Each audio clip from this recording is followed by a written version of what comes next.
Olá, seja bem-vindo ao Novas Fronteiras. A educação no Brasil é um tema de constante debate e hoje vamos conversar sobre os desafios e as transformações da escola contemporânea. Com a ascensão da tecnologia e as mudanças sociais, o modelo tradicional de ensino tem sido questionado e a própria essência da formação humana também. Para entender melhor esse cenário, o nosso convidado, o professor Ronai Rocha, lançou uma obra que já se tornou uma referência no assunto, o livro Caminhos e Equívocos da Escola Brasileira. Ele nos convida a refletir sobre o papel da escola em um mundo hiperconectado e a resgatar o valor da presença e da interação humana na sala de aula. Então, para essa conversa, recebemos o escritor e professor universitário Ronai Pires da Rocha e o coordenador do programa de pós-graduação em Ensino de Humanidades e Linguagens da UFN, Diego Zanella. Sejam muito bem-vindos ao Novas Fronteiras, professores. Obrigado. Obrigado, Laís. É um prazer estar aqui com o Ronai. Eu pergunto então para o professor Ronai. Professor, o seu livro, ele aborda o que o senhor chama de equívocos da escola brasileira. Em sua visão, que equívocos são esses e de que forma eles impactam a vida dos estudantes? Laís, muito obrigado pelo convite para estar aqui com o Diego.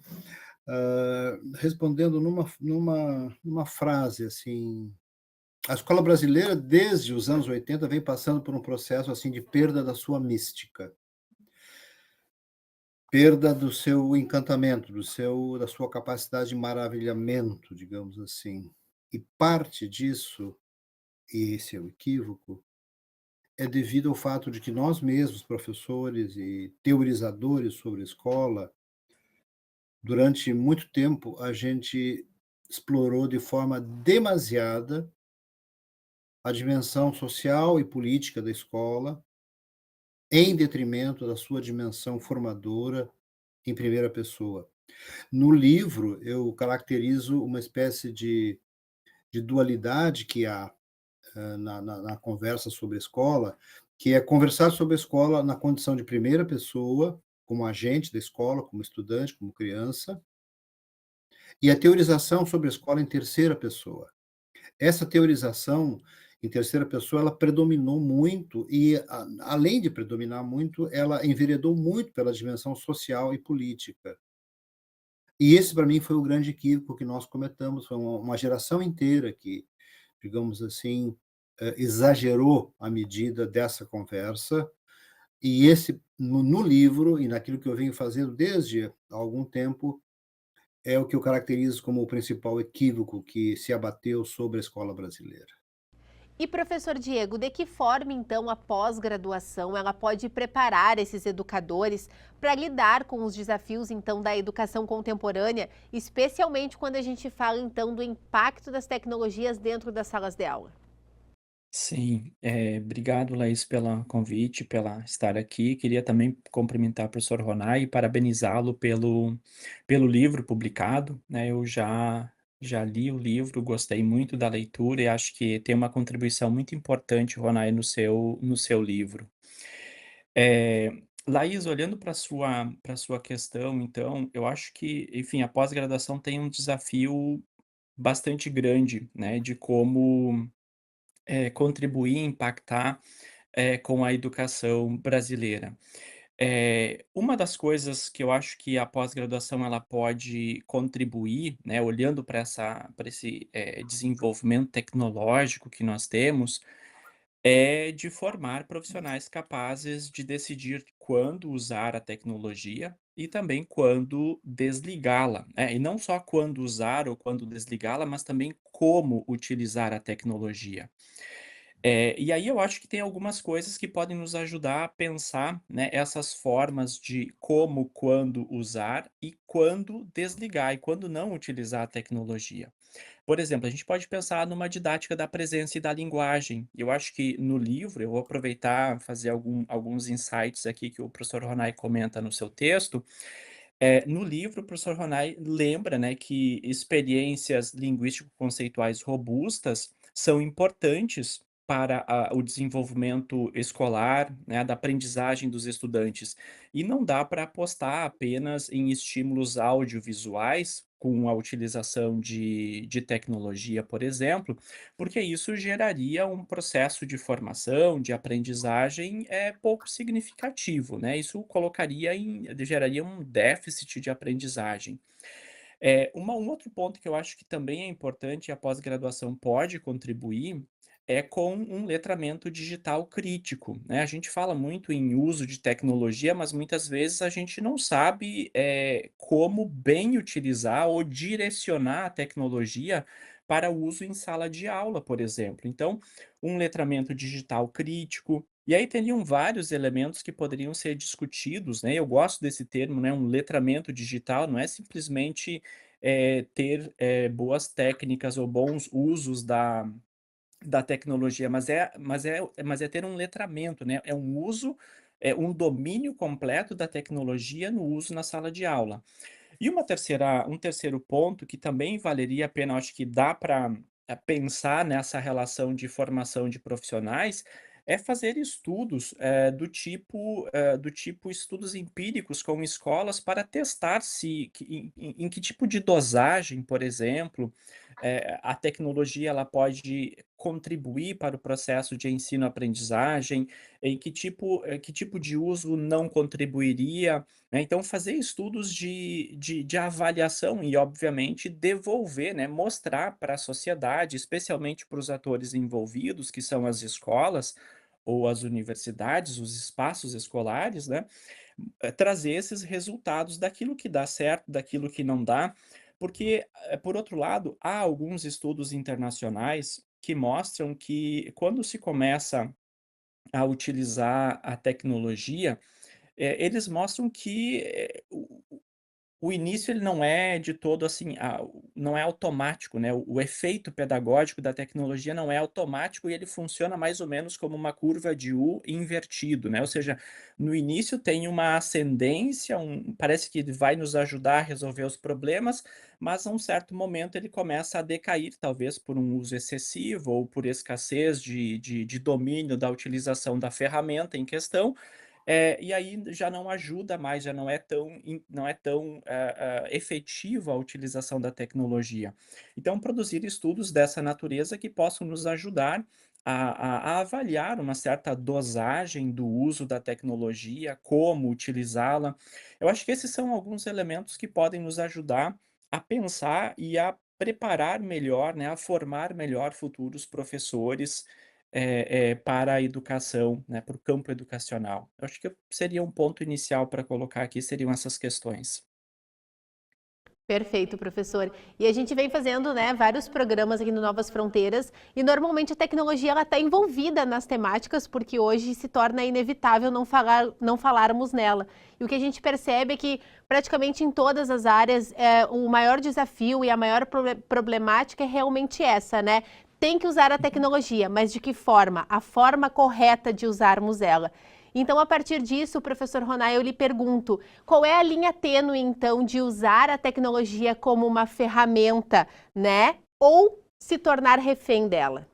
Bom, em primeiro lugar, eu quero assinar embaixo de tudo aquilo que o professor Diego disse. Achei muito muito bom, assim, essa ideia de da gente, digamos, marcar essa expressão aí, a didática da presença e da linguagem robusta, como ele disse. Achei muito muito fascinante isso. Laís, a filosofia tem uma dificuldade nessa discussão que a gente tem que registrar em primeiro lugar. A filosofia tem uma certa tendência, assim, a ser meio tecnofóbica, né. Os estudantes de licenciatura, de bacharelado em filosofia, estão acostumados a ler textos que falam muito mal da tecnologia, se queixam da tecnologia, desde, os textos do Horkheimer, Eclipse da Razão e assim por diante. Os filósofos não estão, digamos assim, de modo geral, os filósofos não estão preparados para esse debate. A gente tem uma visão, assim, muito muito tecnofóbica, né. Então a primeira coisa, assim, uma providência importante, assim, para a formação de professores em todos os níveis, né, desde a licenciatura até a pós-graduação, é a gente revisar um pouco o debate sobre tecnologia, né? Enriquecer o debate. Existem bons autores na filosofia contemporânea que estão renovando nossos conceitos sobre tecnologia, estão, digamos, ampliando um pouco o tipo de abordagem, estão, acima de tudo, perdendo esse viés tecnofóbico, né? No livro, eu me esforcei muito nessa direção, de mostrar novos autores, novas abordagens, e principalmente lembrar o leitor e me lembrar que a tecnologia é sempre alguma coisa que está entre nós e alguma tarefa, né? Desde o martelo do Heidegger até uma pá, uma enxada, são instrumentos que nós colocamos entre nós e alguma coisa, né? Para fazer alguma tarefa e assim por diante. E nesse sentido, é preciso que a gente se dê conta de que a própria linguagem é uma tecnologia, né? Eu gostei muito da ideia da didática da presença da linguagem robusta, porque ela permite que a gente lembre que já alguns filósofos nos avisaram sobre isso. A gente faz coisas com palavras, Uhum. né? A interação humana por meio da linguagem, ela só é possível porque a linguagem é, num sentido muito profundo e primitivo, uma tecnologia. Então, o cuidado com ela, o cuidado com as formas de expressão, com as formas cotidianas de expressão, a interação linguística humana, é o começo do desenho dessa linha fina e tênue que tu disseste, né, na tua questão. Então, ah, ah, ah, quando a gente tem isso em presente, quando isso tem isso em mente, né, de que a noção de tecnologia tem que ser ampliada, né, a gente percebe que isso faz surgir uma espécie assim de guia, né, para o nosso trabalho, porque a gente vai ficar desde logo muito alertado para o fato de que quando a gente usa equipamentos extremamente sofisticados, eles ficam numa espécie de dessintonia com o processo de, digamos, de amadurecimento humano, né? A regra que nós temos hoje em desenvolvimento é a seguinte, tem um ditado, né, em psicologia, que é o fato de que o desenvolvimento individual, né, ele, de certa maneira, ele é uma repetição do desenvolvimento da gente como espécie, né? A ontogênese segue a filogênese, né? E isso faz com que a gente pense assim, crianças de 2, 3, 4, 5 anos devem estar longe das telas sempre. Não há equipamento humano, biológico, orgânico e psicológico que dê conta do contato com telas por parte de um bebê, de uma criança de 1 ano, 2 anos, 3 anos, 4 anos, 5 anos. Nós não temos as condições psíquicas de absorver isso. Então, daí, digamos assim, as consequências terríveis. Então, voltando à tua questão, essa linha tênue, a gente tem que desenhá-la pensando nesse tipo de, de, de, de, de causalidade que pode haver entre o uso de telas e perturbações, assim, até psíquicas, né, quando elas são exageradas em momentos muito precoces, e a importância da interação linguística, né, robusta, como disse o professor Diego. E, professor Diego, qual é então o papel das humanidades e linguagens para resgatar a essência da escola como um espaço de diálogo, de formação integral, não apenas de acúmulo de informações? Pergunta bastante importante essa, Laís, mas também ao mesmo tempo difícil de responder. Bom, eu vou dizer que, bom, humanidades e linguagem são duas casas grandes, né? Cabe muita coisa embaixo desses dois rótulos, né?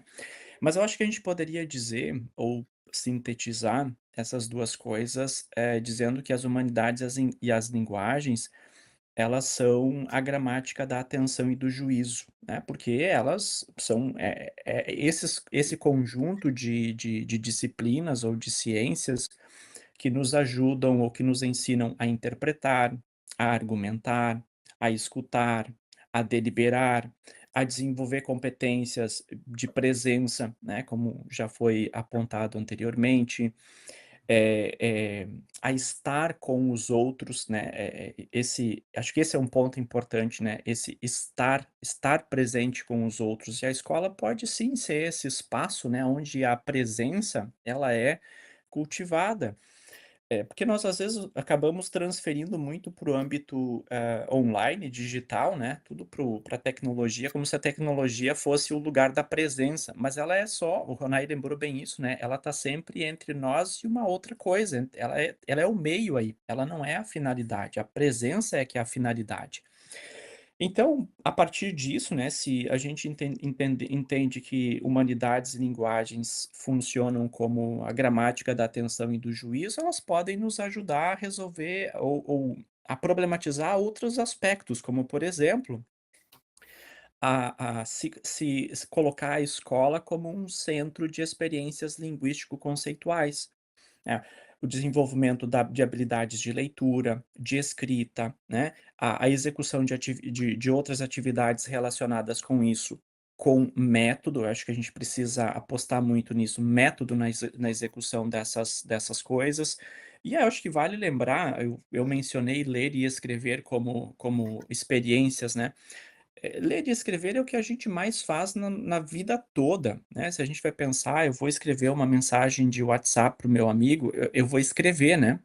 Então, o meu amigo, depois, quando ele recebe a mensagem, ele vai ler, né. Então, ler e escrever são 2 habilidades essenciais que nós praticamos o tempo inteiro, mas a gente dá muito pouca atenção para isso, né. E o que se expressa com esses textos escritos, né. Eu não estou falando só da mensagem do WhatsApp, mas também o texto que eu comunico um processo científico importante, e hoje a gente tem aí muitas dúvidas sobre, o que faz a ciência, se de fato o que a ciência propõe e nos ajuda em termos de cuidados de saúde, a gente não consegue, a gente tem dúvidas ou uma certa tendência a negar ou a não acreditar nas verdades ou nas soluções que a ciência nos apresenta, embora que elas possam ser, temporárias, passageiras, né, daqui a alguns anos, daqui a algumas décadas, o procedimento pode ser mudado, e isso faz parte da prática científica, né, então, acho que essas experiências,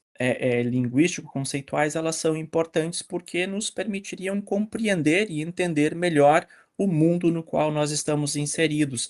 Então as escolas, eu acho que elas cumprem um papel muito importante nesse sentido, no sentido de construir, né, de organizar comunidades de pessoas que dialogam, que conversam com sentido, né, não coisas sem sentidos, não só vê também a escola ou esses espaços como um lugar de acúmulo de informações, não é isso.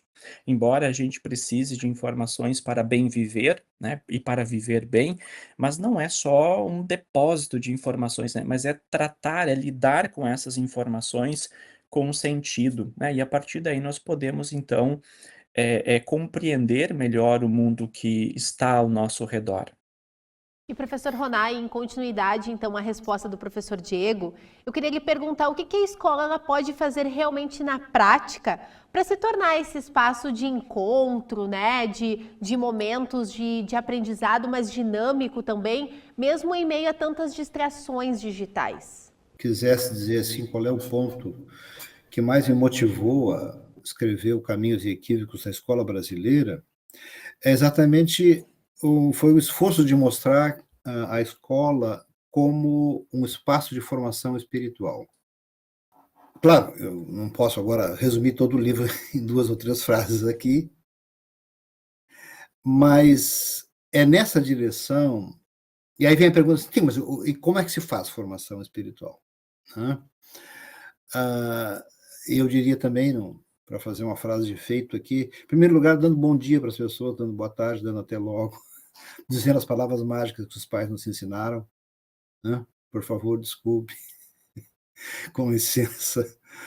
Ah, ou seja, eu quero resumir numa palavra assim: a escola, desde sempre, às vezes mais, às vezes menos, ela tem rotinas, né? Ela é um espaço muito especial, assim, quando os pais levam o filho para a escola, ele atravessa o portão da escola, na verdade aquele portão é um portal, né? Ali tem uma travessia Muito importante, porque a maioria das crianças, quando está em casa ou na rua, é submetida às hierarquias malucas do cotidiano, seu irmão mais novo, irmão mais velho, enfim, né? Tudo isso são hierarquias informais e às vezes muito duras para a vida de uma criança. Quando ela passa o portal da escola, ela pela primeira vez vai estar fazendo uma vivência de ser tratada como um igual diante de uma lei que é a mesma para todos. E o esforço de descrição sociológica e política da escola nem sempre levou essas coisas muito claro, nem sempre respeitou a noção de rotina, nem sempre nós conseguimos perceber que a noção de disciplina não necessariamente é disciplinamento no sentido negativo. Uhum. A noção de disciplina é fundamental, porque a disciplina são processos de autocontenção nossos diante de forças que nós não compreendemos bem, muitas vezes, que a criança não compreende muito bem, na maioria das vezes. Então, a ideia é nós temos que recuperar esse sentido positivo da disciplina, recuperar o sentido positivo das rotinas, das pequenas rotinas escolares, né? Daquela coisa em que a criança começa a ter na escola também não só o espaço digamos, de aprendizado de conteúdos e tal, mas de vivências humanas, né, que se dão com uma outra lógica, que é essa lógica em que a escola tem seu regimento, tem seu regulamento, e ele tem uma outra normativa que não é a mesma da casa ou da rua, né, que ela frequenta. Então, a escola tem, na sua própria essência, formas, meios de promover essa formação, que no fundo, é uma formação espiritual, a partir do sentido mais simples da palavra espiritualidade, que é o nosso esforço de elevação sobre nós mesmos, né? Porque nós temos, às vezes, como diria Santo Agostinho, a vida humana é feita de tentações, né? A nossa vida toda é cheia de tentações. E, por vezes, o mais fácil é a gente ceder às tentações, ceder aquilo que quer comer, o que quer beber, o que quer fazer e assim por diante, né? Então, a escola se apresenta como um espaço no qual nós vamos ter um aprendizado de lidar, né, com a paciência com a gente mesmo, a paciência do aprendizado e assim por diante. E nesse sentido, voltando à tua pergunta, a escola pode fazer muito, né? Ela pode fazer muito, desde o momento que uma criança atravessa o portão. Só que, como eu disse, a gente deixou de perceber que essas rotinas escolares, que a dinâmica do chão da escola é favorecedora dessa espécie de segundo nascimento da criança, né? Ela nasce uma vez com o pai e a mãe, mas quando ela entra para a escola, ela está começando a nascer para o mundo, porque ela vai ter contato com os tesouros, né, espirituais da humanidade, os melhores conhecimentos, as melhores artes, as melhores músicas e assim por diante. Esse é um segundo nascimento. Então, o que eu digo, assim, tenho dito nos meus livros, é que nós temos que recuperar essa compreensão da escola como um espaço de encontro humano no qual se faz muito, ao ponto de se dizer que é um segundo nascimento de cada um de nós. E professor Ronai, a gente já está encerrando o nosso programa e eu queria lhe perguntar, que mensagem a gente pode deixar então para os pais, para os professores que se sentem perdidos então diante dos desafios da educação na era contemporânea no Brasil? Deixo uma sugestão, procure uma boa escola, confie nos professores, deixe as crianças ser crianças. Às vezes eu vejo pais querendo que uma criança de 4, 5, 6 anos tenha noções de empreendedorismo. Não, ela precisa brincar. Ela precisa brincar muito, precisa brincar livre, ela precisa ser criança e ser introduzida muito gradativamente nesse mundo de telas e redes sociais. Redes sociais e telas devem ser coisas que uma criança só deve ter acesso depois de 12, 13, 14, 15, quem sabe 16 anos. É duro, é difícil e, principalmente, isso é caro. As escolas mais caras que existem hoje no mundo, tipo as escolas Waldorf, são escolas que custam muito caro porque lá as crianças não têm acesso a nada dessas coisas. A melhor educação hoje se faz nessa dimensão, né, da valorização digamos, das relações presenciais, do contato com o livro impresso em papel, da mão usando um lápis para desenhar, escrever e pintar. Então, assim, vamos deixar as crianças serem crianças por mais tempo e tratá-las como as crianças devem ser tratadas, né, com todo esse respeito e cuidado pelo que elas são. Professor Ronai, muito obrigada então pela sua presença aqui no programa Novas Fronteiras, por falar desse tema tão importante e necessário também. Obrigada pela sua presença. Eu que agradeço, Laís, ao professor Diego também. Aprendi muito, já tenho novas ideias aqui a partir desse vocabulário que ele sugeriu aí, muito bom. Foi um prazer. Que coisa boa, Novas Fronteiras aí fazendo essa ligação, né? Professor Diego, também muito obrigada pela sua presença, por estar conversando aqui conosco. Eu que agradeço, Luiz, Laís. É uma satisfação muito, muito grande estar aqui com o professor Ronai, uma pessoa que eu admiro bastante, tenho acompanhado aí os últimos livros, as últimas publicações, e agora esse último livro, né, Caminhos e Equívocos da Escola Brasileira, li, gostei muito, então reforço aí, Ronai, meu parabéns pela sua contribuição com esse livro, e acho que a gente tem muitas tarefas aí a pensar sobre escola e educação no país. Obrigado. Agradeço também a sua companhia e lembrando que para rever este programa e outras edições do Novas Fronteiras, você pode acessar o nosso canal do YouTube. Até a próxima. Tchau, tchau.